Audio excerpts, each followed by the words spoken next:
Bonjour, Alex Savoie, Découverte du vin. Et donc maintenant, on a notre dégustation Les Béates 2006, dont on a parlé un petit peu hier quand on parlait de la Provence. Et donc, Coteaux de Provence 2006, encore une fois, je vous le rappelle, un assemblage de Grenache Syrah, Cabernet Sauvignon. Pas spécialement typique de la région.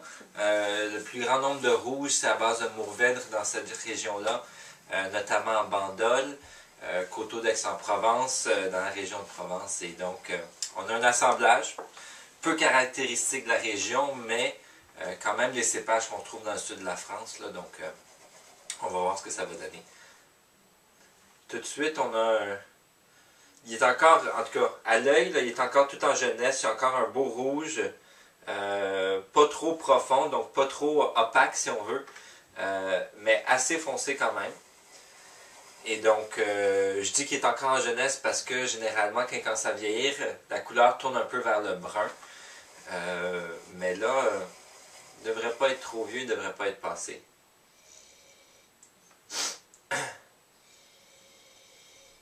Non, on a encore beaucoup de fruits, mais je pense principalement à la prune, définitivement la prune.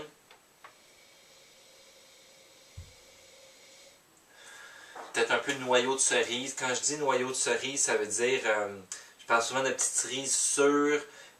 Noyau de cerise, c'est le terme utilisé en œnologie là, pour qualifier ça. Donc j'ai clairement de la prune qui doit venir du grenache. La cerise ou le noyau de cerise, je ne sais pas exactement de quel cépage ça doit provenir.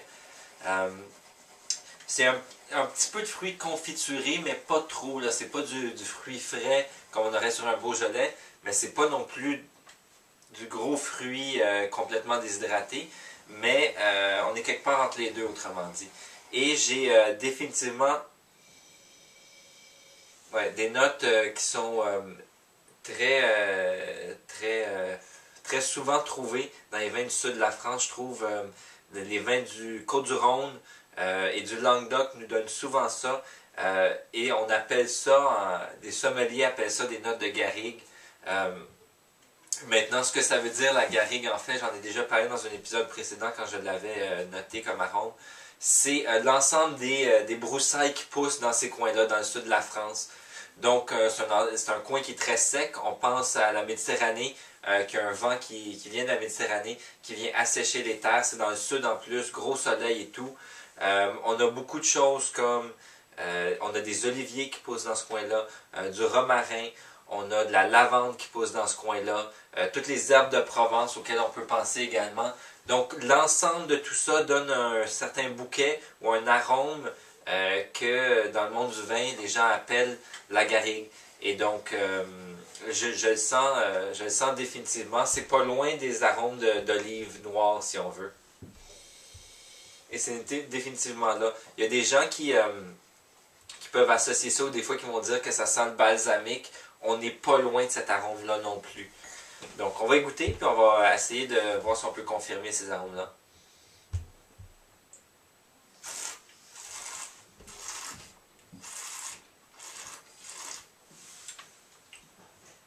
Le vin est un peu chaud en termes de température, et donc il devient chaud. Je ressens un petit peu l'alcool. Par contre, j'en ai pris un verre hier là, avec le souper. Et je n'avais pas du tout, donc encore une fois, un vin que j'ai ouvert hier, je n'avais pas du tout cette sensation d'alcool, donc c'est d'après moi parce qu'il est un petit peu trop chaud en ce moment.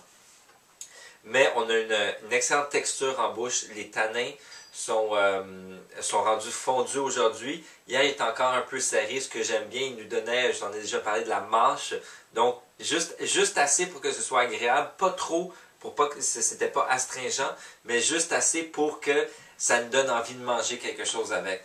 Aujourd'hui, c'est rendu fondu. Le vin est complètement smooth. Un peu les mêmes goûts que j'avais en arôme au nez. Assez agréable. Même c'est un vin que j'aime bien, moi.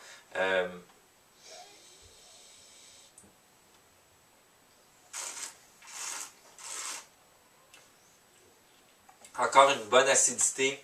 Une bonne trame acide qui vient supporter ces arômes de fruits, cette légère confiture de fruits qu'on avait au nez. Donc l'acidité vient calmer ça et vient rendre ça pas trop lourd, pas écœurant. Et fait en sorte que l'alcool, même si je la sentais, ne vient pas me déranger. Définitivement, le vin serait un petit peu meilleur, un petit peu s'il était à 18 degrés, là il doit être à 23 degrés. Par contre, il est très bien. Une bonne longueur en bouche aussi, c'est un vin que j'aime bien. Je le recommande clairement à 21 $. Là, genre de vin qui va aller bien avec des grillades sur le barbecue, avec de la viande. Mais je vais essayer de faire quelque chose qui serait assez inhabituel pour ce type de vin. Je vais essayer de vous faire ça avec une pizza. Donc, dans l'épisode de demain, vous verrez, je vais vous faire une pizza. Avec peut-être un peu les genres de choses qu'on trouve là, dans la garrigue, si on veut. Là. Et chercher des olives, peut-être mettre un peu de romarin frais dessus et des choses comme ça pour voir si on peut matcher le vin avec la pizza. Je pense que ça va être intéressant. Donc, je vous ai parlé d'une coupe d'arômes peut-être un peu inhabituels ou qu'on pense qui n'ont pas rapport avec le vin. Dites-moi dans les commentaires quels arômes vous avez déjà perçus dans un vin que vous étiez étonné. Vous ne pensiez pas qu'il pouvait avoir ces arômes-là dans le vin. Donc, laissez-nous ça dans les commentaires et puis on va avoir une discussion là-dessus. Ça peut être intéressant. Donc, c'est tout pour aujourd'hui. Demain, on se voit avec la pizza.